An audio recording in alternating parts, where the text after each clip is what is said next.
Hello दोस्तों, कैसे हो आप सब। मैं मिंदा इलेक्ट्रॉनिक यूट्यूब चैनल की ओर से। तो आज की जो वीडियो वो एक स्टेपलाइजर के ऊपर है, जो बहुत ही पुराना, काफ़ी पुराना स्टेपलाइजर है। तो ये कस्टमर का बोलना भी, ये 2 किलो वाट का स्टेपलाइजर है हमारा। और इसमें जो आउटपुट की कंप्लेंट थी वो 400 वोल्टेज के 300 प्लस वोल्टेज आउटपुट निकाल रहा था।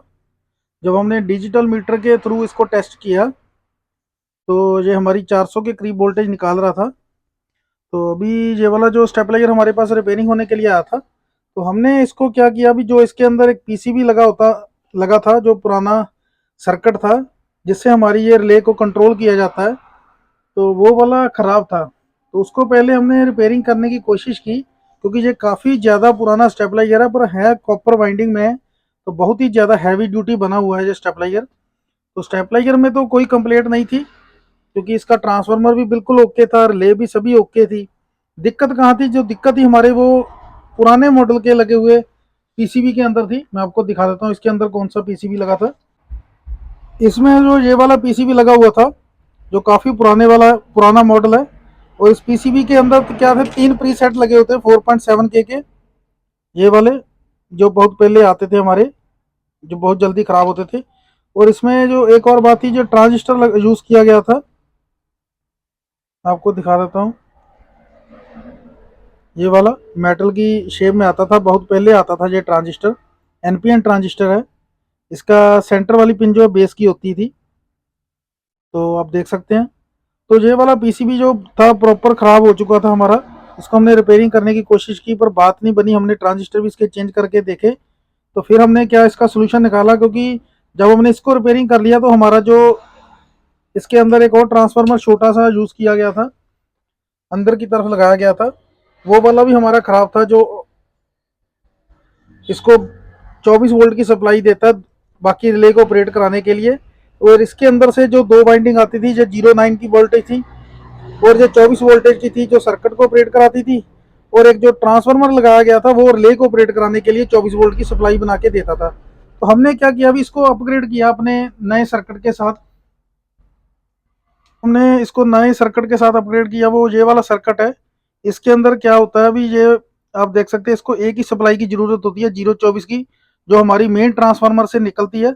हम उसी का ही यूज़ करते हैं। आप देख सकते हैं अभी हमने इसी के साथ यूज़ किया है।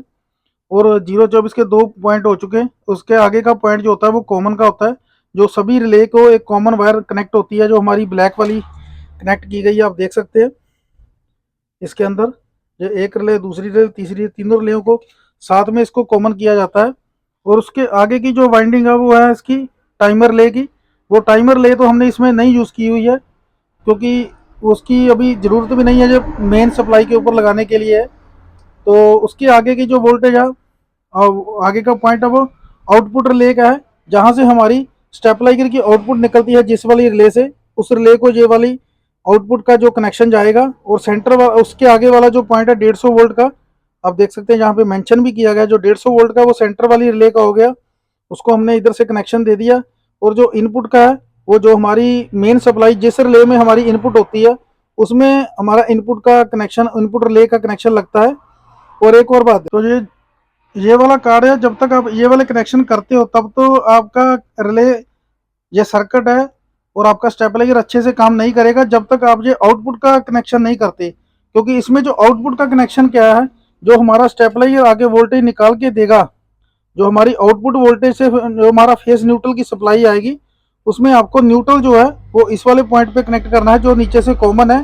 और जो फेस है, फेस को इस वाले पॉइंट के साथ कनेक्ट करना है, जो आगे एक रेजिस्टेंस लगी हुई है किलो में, उसको आगे एक डायोड लगा हुआ है, जो डीसी सप्लाई में कन्वर्ट करता है, वोल्टेज ड्रॉप करके आगे देता है इस माइक्रो कंट्रोलर को। जो माइक्रो कंट्रोलर बेस्ड पीसीबी है, वो क्या करता है कि माइक्रो कंट्रोलर को फीडबैक मिलता है, एज ए फीडबैक भी हमारी जो आउटपुट की वोल्टेज है वो कितनी बन रही है, कितनी नहीं बन रही है।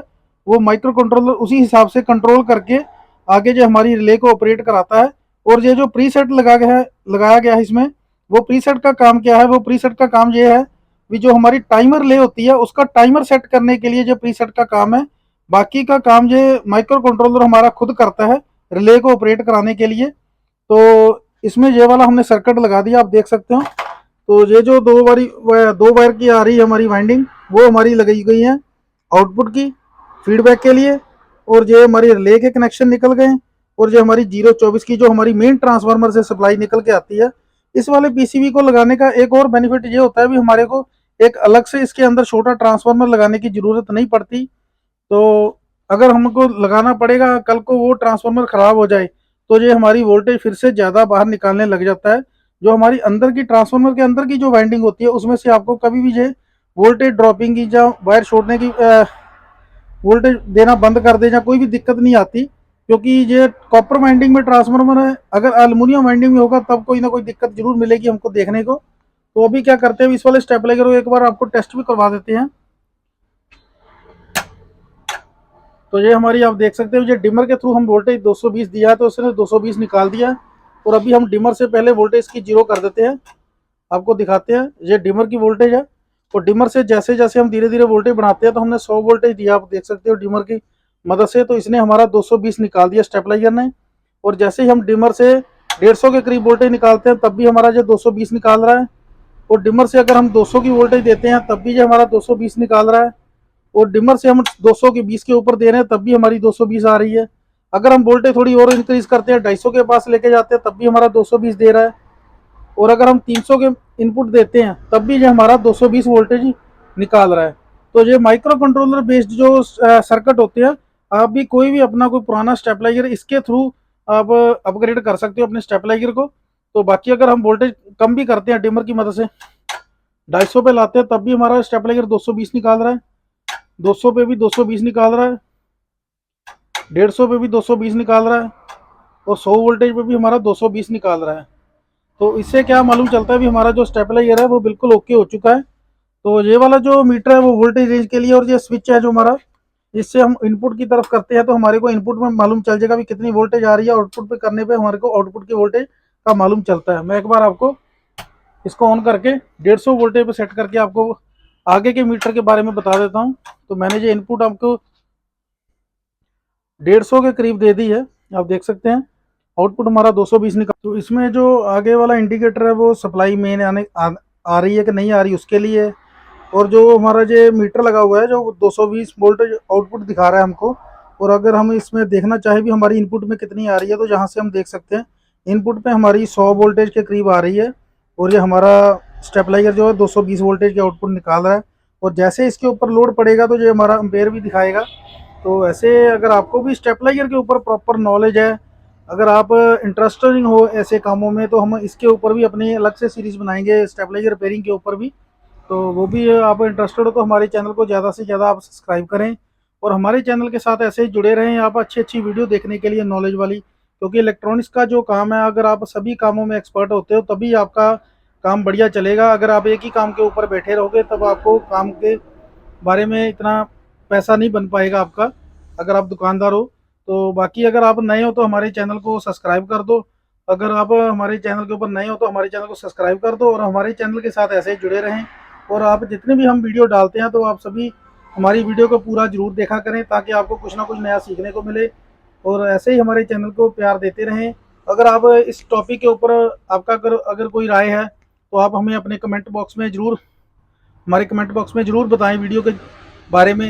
अगर कोई एडवाइस हो या अपनी राय देना चाहते हो तो हमें कमेंट जरूर करें। और बाकी हमारे चैनल को ऐसे ही जुड़े रहें। हमारी वीडियो को फुल देखने के लिए आपका धन्यवाद। Thank you.